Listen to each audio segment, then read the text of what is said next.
এইবার কঠিন সাজা পেলেন আর্জেন্টাইন বাজপাখি এমি মার্টিনেজ। খেলতে পারবেন না বিশ্বকাপের বাছাইয়ে। ট্রফি হাতে নিয়ে খারাপ অঙ্গভঙ্গি করার কারণে বিশ্বকাপে ছাড়া পেলেও এখন আর বাঁচতে পারলেন না। এ কারণেই এবার কঠিন সাজার মুখোমুখি হলেন।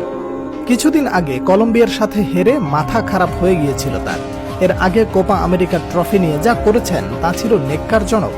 ভদ্র মানুষ এসব করতে পারে কিনা তা নিয়ে প্রশ্ন উঠেছে। কলম্বিয়ার সাথে বিশ্বকাপ বাছাইয়ে হামেস রদ্রিগেজের অসাধারণ নৈপুণ্যে হেরে যায় আর্জেন্টিনা।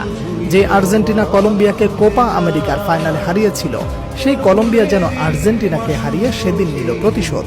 আর সবকিছু মিলিয়ে তাই সেদিন মেজাজ ধরে রাখতে পারেননি দেবু দা বাজপাখি। হেঁটে যেতে যেতে যখন দেখলো একটা ক্যামেরা তাকে অনুসরণ করছে, হুট করে সেই ক্যামেরাতে একটা ঠুস বসিয়ে দিল। আর এতেই হইচই পড়ে গিয়েছিল সারা বিশ্ব মিডিয়ায়। ইতিবাচক নেতিবাচক নানা মন্তব্য ভেসে আসছিল চারিদিক।